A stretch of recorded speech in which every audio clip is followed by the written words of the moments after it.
Hey, what's up everybody? Welcome back to the channel. Today I'm going to be unboxing a few guitars that recently got shipped into the Guitar Guts shop here. And the first one is a really cool, unique guitar that I'd never seen one of these in person before. This is an Ibanez X series. I believe it's from the 80s. The DT350, it says on the back of the headstock. Star. So it's an Ibanez Star, made in Japan. Very cool. It's a bolt-on guitar.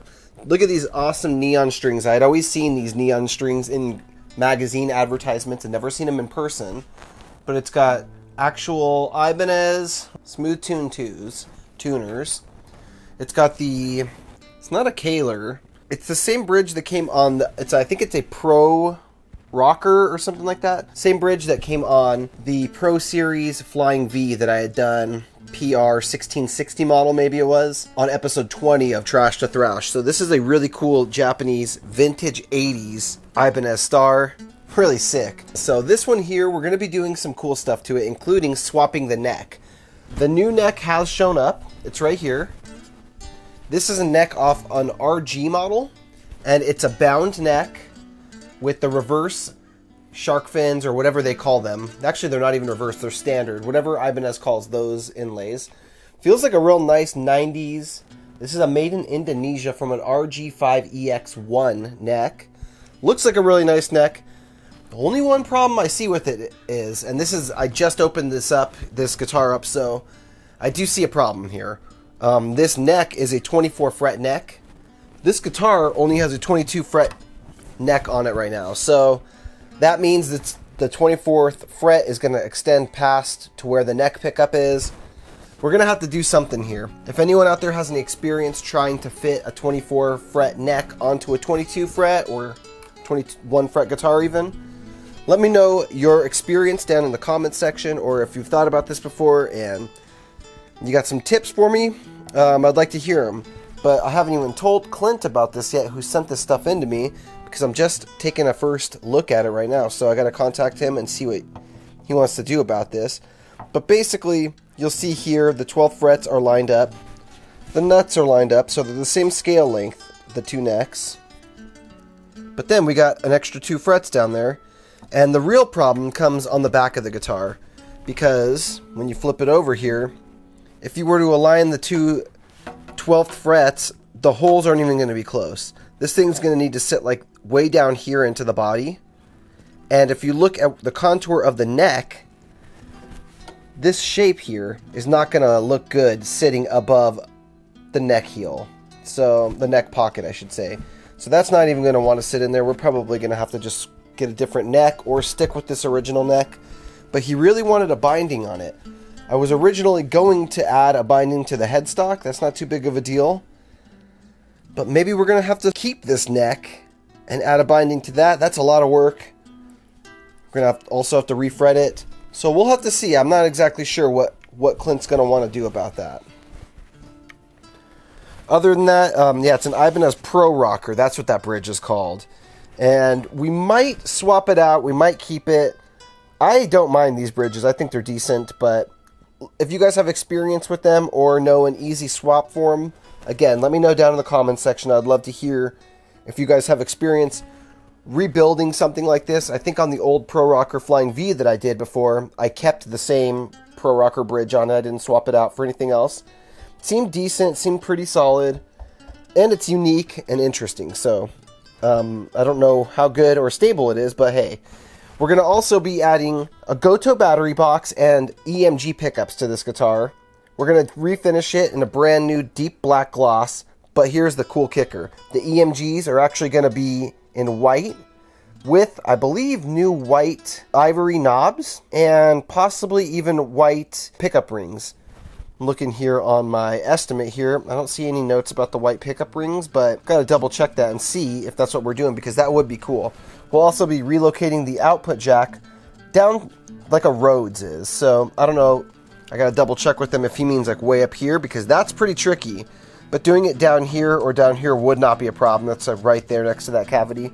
So I got to double check my emails and notes with Clint and make sure we know exactly where that's going to be going. But then we're also going to be adding a kill switch down here. So we'll have volume, tone, kill switch Cool guitar. This thing's going to be a beast when it's all done. We'll do black locking tuners on it, some Gotos, glow-in-the-dark side markers he wants on the neck. I'm not sure what we're going to do about this neck yet. Now we got a new challenge has presented itself, but we'll figure that out. Sick guitar, though. I love these star guitars. And here's the next guitar. Check this thing out, guys. Brand new Gibson Explorer. This is like a special edition. It's called the Antique Natural. And it's brand new. We got it delivered from Sweetwater Music. This is for my customer Tom, who I already have done one guitar for. I did a stealth striped Wolfgang for him. So he wants this one customized. We're going to be removing the pickguard on it and filling in the old routing channel. So there's actually a wiring channel that goes down here from the knobs, under the pickguard, over to this switch. We're going to fill all that stuff in, delete the pickguard, and then refinish the top. And we're going to come down about a 1/4 inch down on the side, kind of like a faux binding, but this guitar has a very rounded radius on it. So we didn't want to stop it right at the top or right at the corner, right at the end of the radius. I thought it would look a little nicer to bring it down like it's like a cap, kind of like down to the depth of where a binding would be. But yeah, it's going to be an interesting guitar. He wants it done in gloss white over the entire top of it, down to the side, and the face of the headstock. And we're going to be replacing the hardware with gold hardware. So we got some new pickup covers that are going to go on it, new bridge. We're going to keep the speed knobs for now. And we're going to put a gold selector switch down here. So I believe we're going with volume, tone, and selector switch. Some new gold Grover tuners, gold screws, gold output jack plate. So we're going to switch it all almost like a Les Paul Custom that's white with gold, but on an Explorer. So really cool. It's going to be an interesting one. I mean, it's a Gibson Explorer. What a beauty, huh? We're going to make it one of a kind. Now, of course, these guitars will be featured on episodes of Trash to Thrash in a few months. So be sure to keep an eye out for those. If you guys have anything interesting to let me know about those guitars, or that you think I should include on the episodes of those Trash to Thrash episodes with those guitars, then let me, if you guys have any cool ideas or themes that would be cool to link to those guitars for the episodes of Trash to Thrash, let me know your suggestions down in the comments. These are the kind of guitars that I've always wanted to work on. We got Gibson Flying Vs, we got Ibanez Star guitars. This is exactly why I started working on guitars in the first place, was because I loved Flying Vs and Explorers and Stars and Rhodes and all those cool Frankenstrats, all these cool guitars. And now when I look around the shop, it's awesome because I see Dean MLs and Gothic Explorers and Neck Through Rhodes and a Jackson Warrior, and it's just, this is exactly where I wanted to be. So we got one more guitar to show you guys, and it's another really cool one. This one was traded into me, and if you guys know the black and green Crackle Explorer I'm working on, it's a Gothic Explorer. It's right behind the camera right there. I'll show you guys it in just a second, but it's coming out really awesome, and it's for my customer Matt. Matt traded me a couple other guitars to do the labor for this one, and he had a little bit of cash balance. He reached out to me at the end and said, you know what, if you want, I got this other one for you. Maybe we can knock the balance down even further. I said, heck yeah, I'll take it. This is a cool guitar. Let me show you a little up close. Back in around the year 2000, Epiphone and Gibson came out with the Gothic line. And it was originally made Gibson, they were all Gibsons, but eventually they brought it around to the Epiphones too. And that's what this is. This is an Epiphone Gothic Les Paul.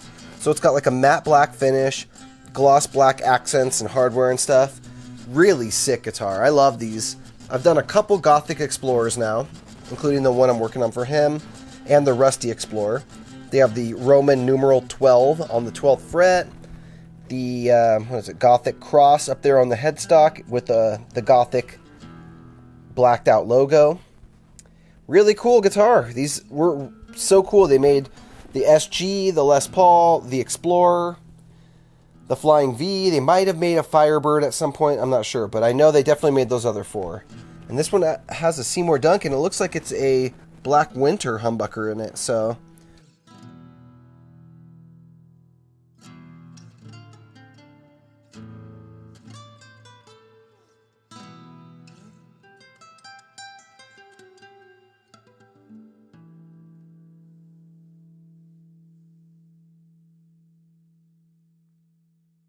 And one of my friends, Andrew, who's bought a few guitars off me now at this point, loved it and wanted me to customize it for him. So we're going to be doing a refinish on it. I don't even think I want to say what we're going to be doing to it yet, but it's a really cool Metallica-inspired guitar. You can probably guess what it's going to be, but we're going to do a stealth version of it. So it's going to be kind of like combining the Gothic look with one of these Metallica guitars, and it's going to be awesome. Its guitar's in great condition. The neck and the headstock don't even need to be refinished, but we will be refinishing the body. It came with the original Epiphone Gothic case. It was just kept in really good condition. So, Matt, thanks for reaching out and offering this thing as an additional trade-in. I appreciate you guys watching this one. Be sure to be subscribed, hit that like button, leave a comment down below, all that stuff. It helps the channel a lot. And make sure you're subscribed to Guitar Guts 1 if for some reason you aren't already. I'll talk to you guys very soon. I'll have another video out here next week for you guys, and I hope you guys have a good week. There we go. I was like, what am I going to say next? Rock on, my friends.